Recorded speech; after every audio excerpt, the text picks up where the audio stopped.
Let's go.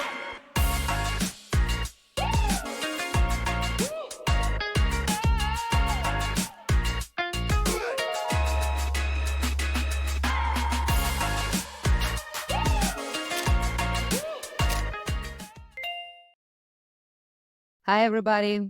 This is Elena from Cross-Cultural Development, and you're listening to Bending Culture Podcast, the show where we master the art of cultural collaboration and where the professionals learn how to grow and thrive in the multicultural world we live and work in today, and how to become the real global game changers.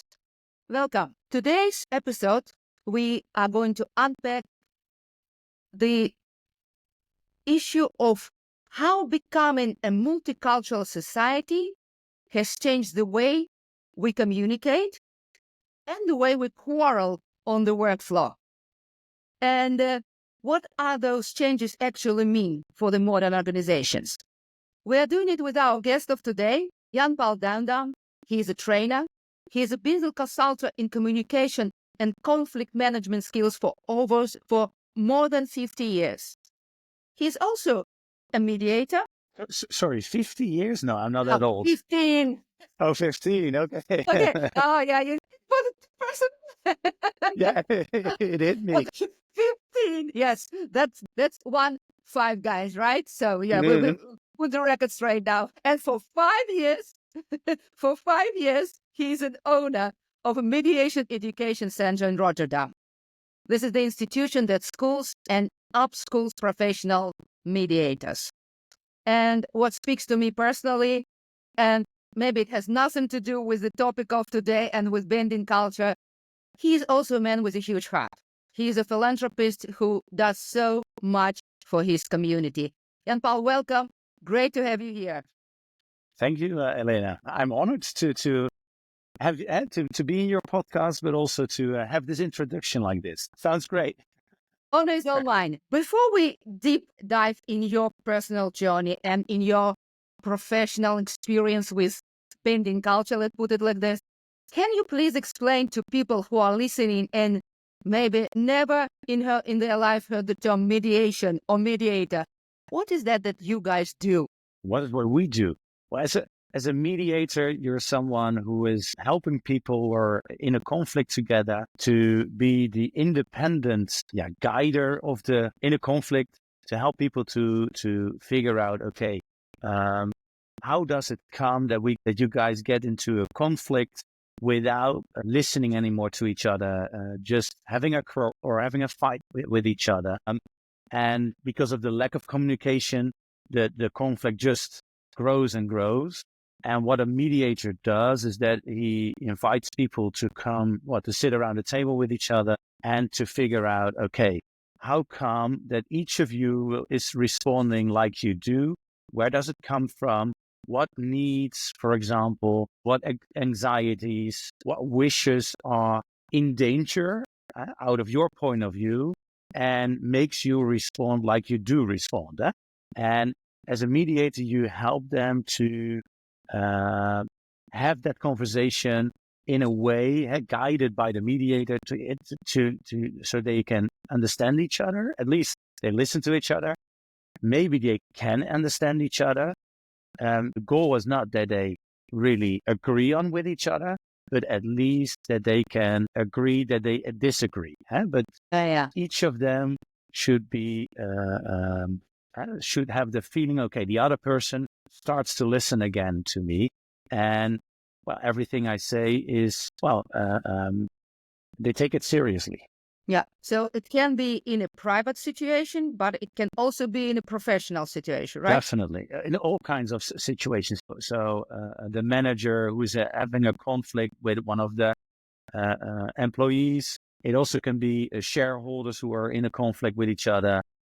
All that kind of conflicts. But actually, in the end, everywhere where people work together and communicate together and they have the need to work together. So also the need to find a solution. That's where mediation can come around as soon as they get into a fight with each other. That sounds like actually very important job with a very huge impact on people and on organization, because we all know that unsolved conflicts which drag forever kill the good work culture, kill the good atmosphere that people want to work with.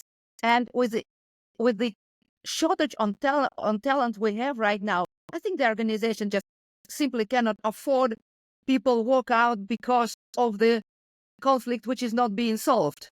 Well, that's the thing is I think you can look at it on different levels. And when you look on the work floor, definitely with the shortage of talent,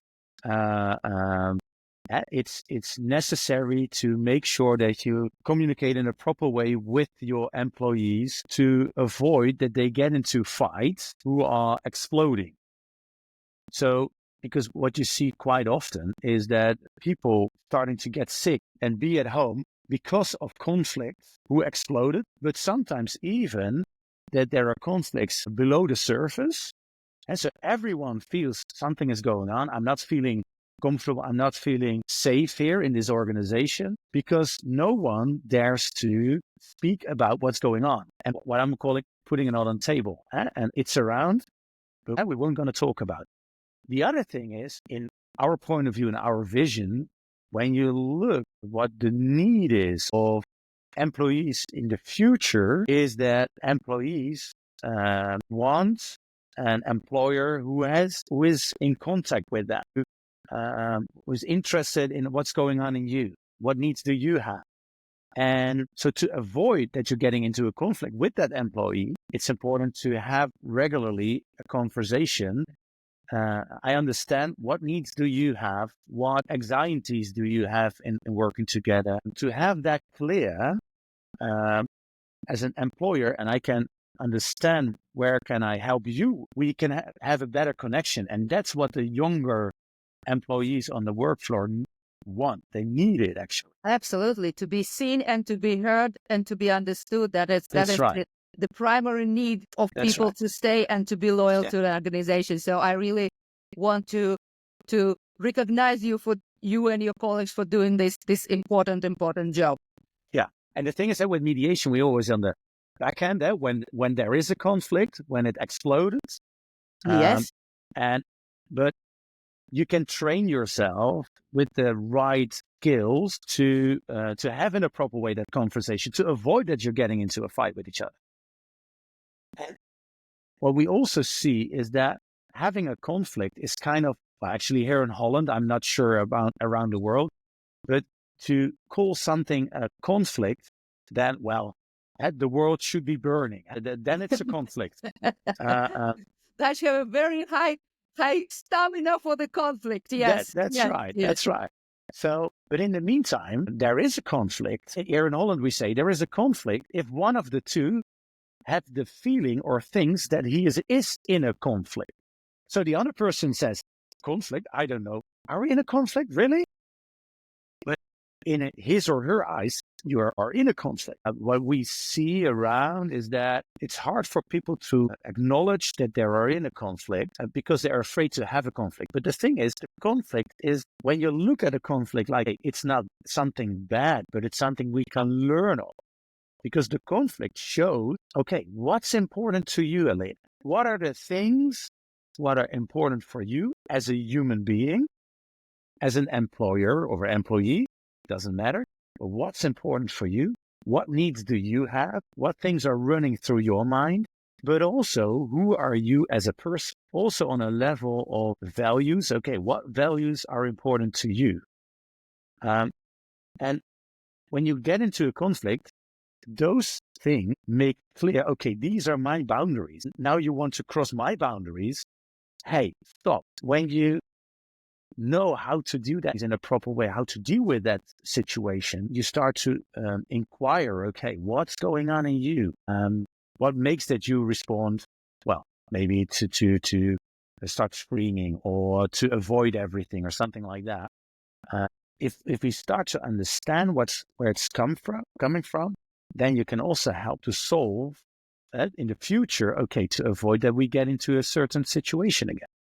So do I understand correctly, the mediators are coming when the damage is done but there is also a possibility to equip yourself to learn the tools so that you don't go that far that the mediator has to come. That's right. That's right. And That's that right. is what you are doing for That's 15 right. years. That's right. That's right. That's what I'm doing for 15, not 50, 15 years. Yes. That's right. You sound very passionate about it. So can you please tell us how you got into this thing? Because, there are nicer subjects. So conflict management is not like really like sexy things to think about or to want to do. So tell us your story. Well, actually, it started off in two ways, actually, I think. My family runs a family business. That's my father together with three of his brothers who are running a riding school here in Holland. So we grew up on the company itself. So we Horse lived riding, on it. right? Because Horse I think riding. that the English speak also about the motor riding is also riding. So let's put the horse. Horseback riding. That's a so good. the people know That's what good. we're talking about. That's a good. That's a good one. They're running that business all together, and we all lived together also on that property there. And I used to work there for 2 years after I finished my school. Well, I think that's the first, drop, or how do you say that? The first seed was planted in there in me. I expected that my uncles would listen more often to me, and my input would have got more serious, and I missed that.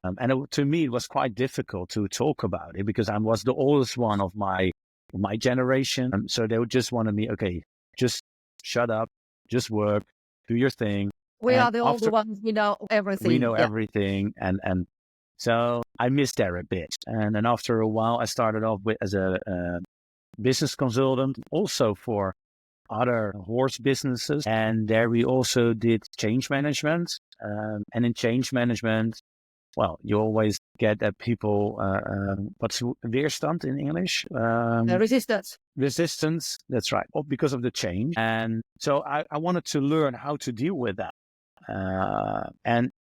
That's how I came in touch with mediation.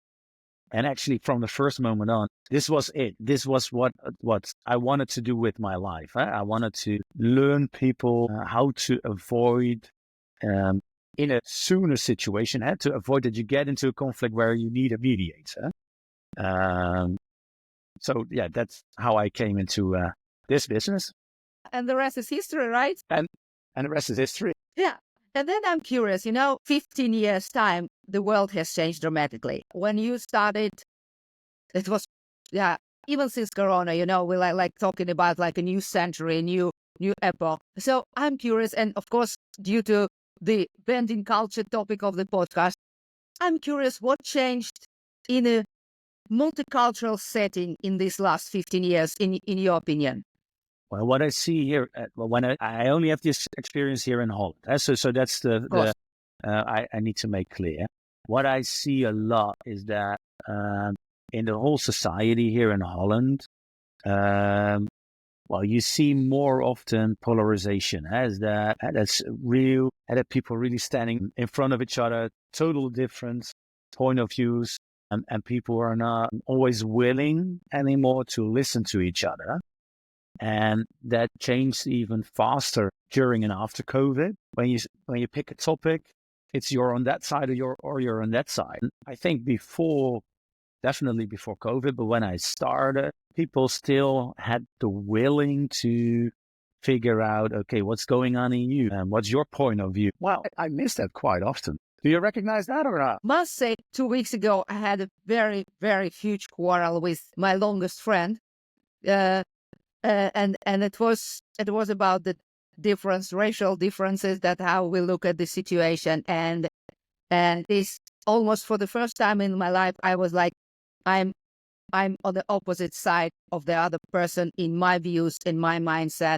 So it's very shocking. It took me some days to work it through, because it was also very hard, being Russian, and I'm still talking with my hands, you see. So I'm emotional, and she as well. So it was like, oh my goodness. So this was the first time that polarization was like in my own home. So I recognize what you're talking about, us. But what I'm curious about is that, do you have more clients coming, or people you work with? I don't know. Do you call them clients? Depends on what I'm doing. So when I'm doing a mediation, it's more like parties or clients. When we have people in the for the trainings, so then it's more trainee. So depends on. Yeah. So that doesn't But matter. I'm more interested about this mediation, I think, stuff because trainees are people who already have the higher awareness and they want to learn something, so they are already a step further. I think that the most of the people. But when you're working with your clients on the workflow, is the demographic of the people you work with, does it change a lot, or is it approximately the same? Do you have these numbers for yourself or ideas? What do you understand what demographic is? Do you understand like with ages or with background or? With cultural background, of course, that is very what I'm very interested in. But the age is also interesting, because it's also diversity. Yeah, we're talking about the diversification of the society in general and the workflow. But the cultural demographics is, for me personally, is most interesting, of course. Yeah, well, like Holland is quite a mixed culture. So on the work floor, you see a lot of different culture backgrounds, and it all depends on their background, also the cultures itself. If they can deal well or not that well with all the different kind of cultures. On the other hand, what you also see is that definitely here in Holland is that we see that quite a lot of employers are struggling to deal with the new generations who are coming on the work floor, who don't have the same mindset about work. Yeah. And they expect, for example, that they should work for from 9 to 5 or 8 to 4, and you shouldn't be bothered to work a few extra hours and stuff like that. Exactly. And 5 days a week work is well, that's normal, but the younger generation don't want it. And the younger generation, and that's where we see that a lot of employers are struggling how to deal with it. What we also see about the cultural background is that people are getting quite often into a fight with different kind of cultural backgrounds because they don't understand each other. They don't understand, like the Dutch culture is quite straightforward. We're clear, quite direct, and we expect that everyone who's working on our work floor has the same thoughts about, we can discuss about everything. And with certain kind of culture backgrounds, it's not normal for them to talk about everything. And definitely not in a direct way like we Dutch do. Yeah, I can hear you, and especially, what was very recognizable about this young generation, because if I had a euro for every time I heard a leader or an owner of the company say the youth has the wrong mentality, and I was like, okay, maybe they have a different mentality. But But what I'm curious about, Jan-Paul, what I noticed is that the leaders, their managers, they already very high developed in their awareness on individual differences. We all understand that people are different and that we need sometimes to address and adjust our behavior or the way we communicate to the people. But even people on the very top are often oblivious about those cultural differences and the impact culture and background where you're coming from can have on the way we communicate and how we behave in a conflict. What is your take on it? How do you see that? Because I think you talk to a lot of leaders. Well, but I think where it starts first, I think you say that they are aware of everything that could have influence. Yeah. But what I see is that a lot of times they minimalize their own influence on what's going on. I see you respond on that. So they're always talking about them and the other ones. But what's your part? What are you really doing? And do you know how the other person receives the things you're doing? And they always say, I do think so, but they never, but mostly didn't ask the other person. Yeah. And it's also the same thing, I think, with cultural backgrounds. Okay, so they could say, I keep an eye on it, and I know somewhere, hey, it could have influence, but they're not aware at all in the meantime. So during the workday, they're not aware at all. Okay, what influence does it have? And well, that's what I see a lot. But I'm curious, what was for you the moment? Was it a moment, or was it like it's grew on you? Then you said, okay, my clients are not only individuals, they are also representative of different way of seeing things, of acting, of this cultural background. Was it for you a moment when you said, okay, I need to go deeper than just individual differences? well, the first thing what pops up in my mind, I had, well, that's already, I think, 20 years ago, something. I was still giving lessons on the writing school. Yeah. And I had a lady who came from, I thought, Yemen. I'm not sure. And actually, Middle East. And with my Dutch background, I just wanted to give her a hand to introduce myself. And at that moment, she just were looking at me, and I was just standing like that, and she was doing nothing. And it felt really uncomfortable. It was really something, a touching moment, what really opened my eyes. What's going on here? And that was the first moment I really can remember that really made a big impact on me. And from that moment on, I knew, okay, you know what? This makes a big difference. And with mediation, we have so many times people with different kind of backgrounds. And in the training of the mediation, so to become a mediator, we also had a part about cultural diversity. And that really opened my eyes again. People have individual things, what's running through their mind and who they are, but also culture background is definitely also one of the things who has influenced how things going. In a positive way, but also in a negative way. How can you tackle that? How can you prepare yourself for it? As a mediator, I'm always, one of the questions at the start of a mediation is, okay, what kind of influence, for example, what kind of influence has family on this conflict? So even when people are running on a work floor, for example, with two shareholders, what influence has family? And does it have influence? Could you tell more about it?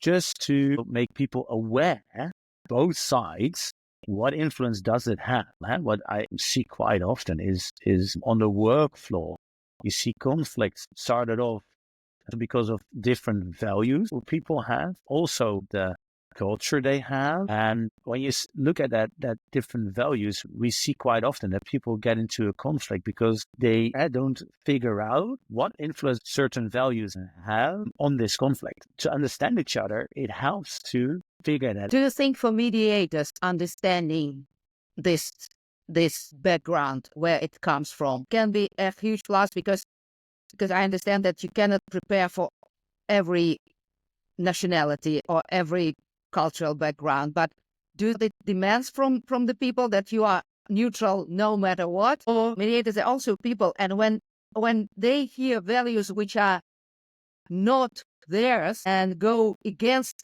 actually their values, it can be very, very difficult to stay impartial. Why I'm asking that? Because one of the big lessons I learned about your job and what you are doing, guys, when I was given this workshop, and a lady was in the group, and she said, I'm trying to be this culture sensitive as possible, but sometimes I'm feeling I'm not in the Netherlands anymore. I'm feeling I'm doing something which is against my values and my beliefs.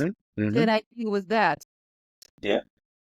How do you think that people can navigate, or it's a mediator or a manager or somebody who is helping these people in a conflict? I think it first starts off with how aware am I from my own cultural background and what influence does it have on me and on the way I'm guiding people in my company, for example. On the other hand, what helps me is to ask quite often during a mediation, but also when we have interns, for example, here at our own company, to ask, are you aware what influence does your cultural background has on you as an individual?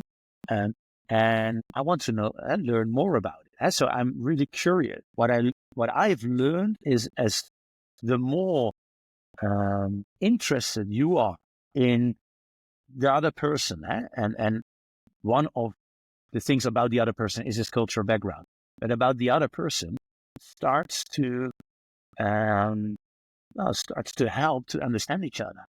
It's all starts with awareness. You don't know what you don't know, and you cannot change what you don't know, right? That's right. Yeah. So it's about awareness, but on the other hand, also the interest. So to be interested in the other person. Okay, so when I have people from different backgrounds here on the table, I'm always asking, in the end mostly, okay, how did you experience this conversation? How does it felt to you? And I'm totally aware people from a Dutch background, they're willing to really tell me how they experience it.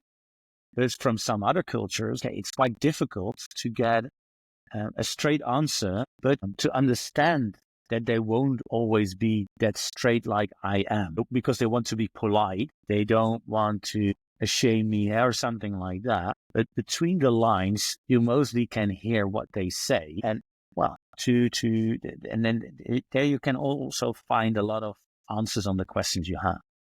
That's true. That's true. If you're just willing to start with understanding that they are not answering you directly, not because they trying to hide something, but because it's not in their culture. It's not in their That's right.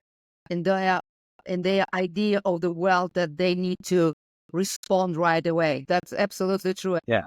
I always hear, for example, about the people who are second generation or third generation. They say how they are still not Dutch as we are. I'm always thinking, and I'm also giving this example, guys, the cultural differences, they're sitting in our subconsciousness so deeply, and they go back to 4 generations. So we need the 5th generation in order to say, okay, now they are Dutch people. So they just cannot do the neural pathway, which are in our brains are too strong for that. That's right. When you have grown up, for example, in your Moroccan family, who lived for 2 or 3 generations already here in Holland, but when you just grow up with a lot of people around you with the same cultural background, it will sustain. It will stay the same. And that's the same for me. I'm living here in Holland. My background is totally Dutch. But if I just would stay and live on the riding school where I came from, most of the times I will be in touch with people with the same background. And I think that's one of the most richest thing is that you get in touch with a lot of people with different backgrounds. And that makes it fantastic and interesting. But in the meantime, sometimes quite difficult. Challenging. Challenging, that's right. But it really can enrich yourself as a person to be open about the culture of also the other ones. And even the conflicts, the conflicts have such a bad connotation, actually. That's right. But, if we just will be willing to see it as a new truth to be born from all these energies which are coming together, the new creativity, the new innovational stuff which can arise from it, if we just can be open for that, it will be already such a more beautiful, beautiful world. I know that in your bookshelf, in your office, you have the book I love personally very much, Erin Meyer's The Culture Map. That is the book I'm working with. Did the book help you with the great insights, or is it your experience?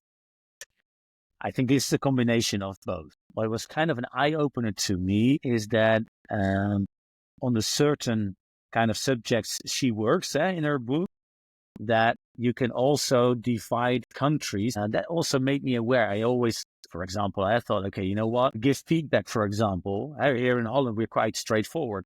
Well, I thought the Americans are also quite straightforward. But compared to the Dutch, they're definitely not. But that eye-opener, that was really what I thought, okay, it's good to be aware that that even in those 2 countries, there's still a big difference. Okay, compared to, for example, China, but still there's a big gap between the Dutch and the Americans compared to each other. So that's... It's not the flag on the map, it's how the countries relate to it. And in the meantime, because I think definitely culture has a big influence on who you are. It's just one of so many things who has influence on who you are. But the awareness on the cultural difference and the awareness, what does it mention on the work floor, could help to understand why do we get into conflict, or why do I have the feeling that certain employee doesn't tell me what's going on. Really, if you get more aware of that, can definitely help to avoid that things are running out of hand. If you take all your experience and the experience of the people I think you train, because you also hear their stories and their real life cases, what would be the biggest piece of advice, or maybe several advices that you can give to team leaders, managers, HR managers who are working with multicultural teams in order to avoid or to manage conflict situations in the best possible ways? Well, I think that the biggest one is stay interested. Okay. So don't be too soon too negative about a different culture background, but stay interested in that different culture background. Yeah. And definitely stay interested to the other person, but also or what influence does it have on you? Hey. And also, as a company, where do we stand for? And is that clear? And do we all understand the same thing about it? And so you read quite often. I also hear a lot of managers saying, okay, yeah, we are really running on diversity and stuff like that. And when you start asking, how do you deal with it? And what are you doing with it? Yeah, well, we have our own kind of culture here, and people can fit into that or not. And the last one I would definitely give as an advice, make it a topic once in a while to speak with each other about it. So what influence does it have on me compared to you? What happens in the collaboration between the two of us in a positive way, but sometimes also in a negative way? And what can help us to understand each other more? So let me sum it up. So first of all, make sure you know where your company stands for. And if you say, we are going for diversity, what diversity means to you. And that means that also people from all different ages, cultures, and sexual orientation are welcome and can feel safe. Stay curious and open to talk to the people about these topics. And don't make it a taboo, but talk about it and see how all these things influencing you, but also what they're doing for me. And that is a big ask for the leaders. What you said, it's easier to say, okay, I will check what to do with you, but actually what does it do with me? Check up from the neck up for yourself as well on the topic. Well, you know what? They're always the example. Every employee are looking to you as a manager. They're looking at your behavior and they are copying it. And they can agree or disagree on how you're doing it. But if that's the standard, because the way you're doing it is the only right way, because otherwise I might get fired or something like that.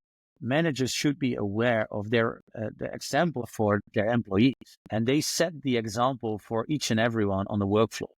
Yeah, I was just thinking about an expression I heard from a HR manager in a huge company, and she said that the Polish people have a slave mindset because they are from the culture, which is what she meant is that their culture which appreciates a strong leader.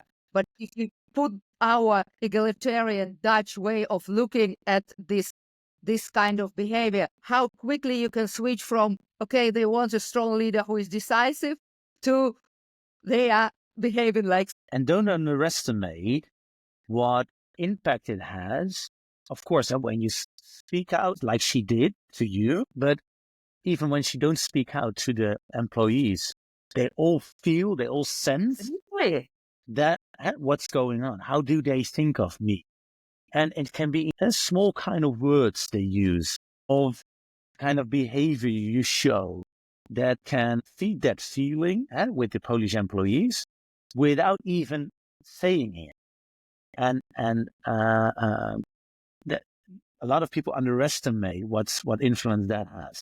So be aware of what for role model you are and what That's you right. want to be. Because if you say one thing and you express something totally different, the people will feel the difference and they will go with what they see and not what they hear.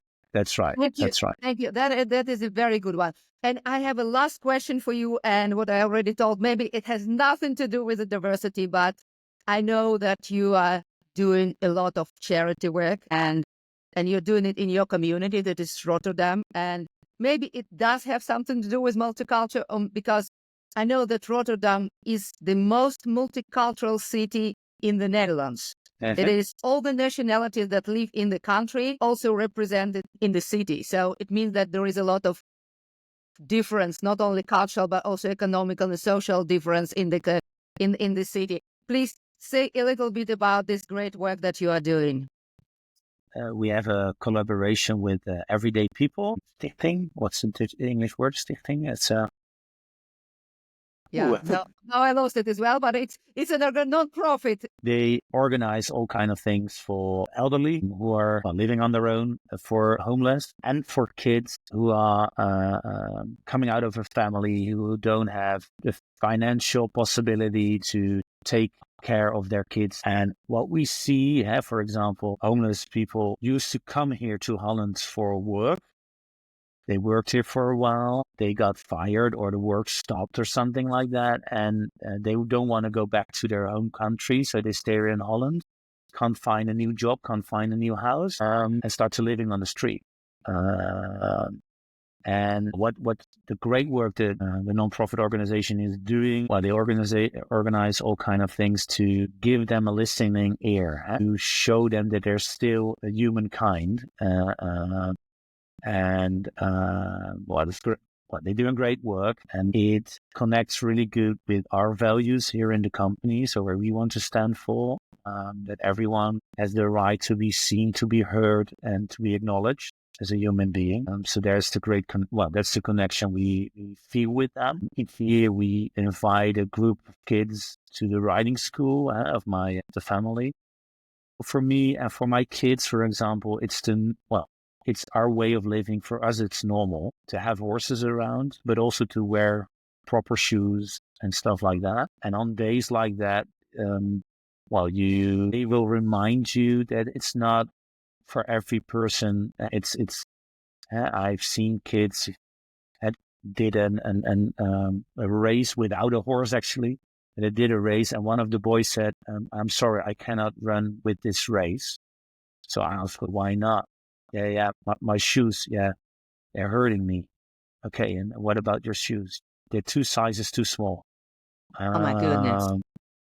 In the first year we had, we did this, it was like 28 kids. Honestly, there were 28 kids all running with cuts in their boots, in their trousers. And the cut is not the biggest deal, but it's too short. They came at a property at 9:30. At 10 o'clock, they asked, "Okay, could we maybe get a cookie or something like that? I'm a bit hungry." And then the teacher told us they never eat breakfast. Of course, we cannot help everyone in this world, but at least to do something in the neighborhood is the smallest thing you can do. And that's where we like to next to running our business, also together with all the employees, to help with things like they are organizing, and also to make us aware that we are in a great position to be able to do things like that. It humbles you and makes you feel privileged to being able to help. Whew, thank you very much for this beautiful and inspiring story and sharing it with us today. And it touches me what you're saying, and I'm hoping there are people there who are listening who are also touched by this story. How can we help? If we want to help, how can we help? You know what? It's because that's with a podcast. Podcast can go everywhere in the world. So, and definitely an English one. So, you know what? In the end, if you would like to help everyday people, definitely look at their website, everydaypeople.nl. But in the end, just look around in your own neighborhood. You know what? Okay, well, when you see a homeless guy is sitting on the street, you can give him money, but on the other hand, maybe just buy a sandwich, or buy him a drink. That's the same with kids on school as well. Sometimes it just can be a small thing, and I understand, and that's what I'm aware of as well, is that you can help everyone, and you don't know where to start with, but. Well, it can be a small thing. That's what Mother Teresa said. If you want to help the world, go home and love your family. And it can be your family, but it can be somebody living next to your family. And even someone on the same work floor. So don't underestimate that, something like that. And the only way to find out is to be interested in the other person and to have once in a while a proper conversation to figure out who is he or she. and to figure out maybe I can help and maybe not. Now, guys, you heard the man. If you want to help somebody, start with your neighbor and person working next to you and person living next to you. Guys, even if you have never thought about the topic of cultural diversity before, I am sure that after listening to Jan-Paul today, telling about his journey, his work, what he and his colleagues are doing, the cultural awareness he had to develop along the way in order to do this job, actually, and to help leaders and managers to become better leaders.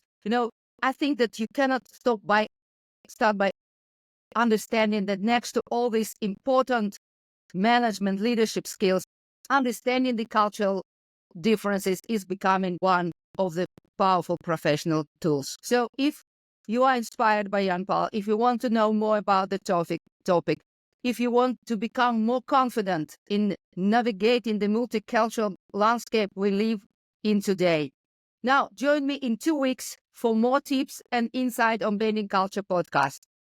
And I have a personal ask myself. We are just starting out and your support means the world. So please don't forget to subscribe, to leave a review, or to share this episode with a fellow game changer. Until I see you again, this is Elena from Cross Cultural Development, and let's keep bending culture together to shape a thriving, inclusive business world. Thank you, Jan-Paul. Thank you, everybody, and I'll see you next time. Thank you, Elena. Bye-bye.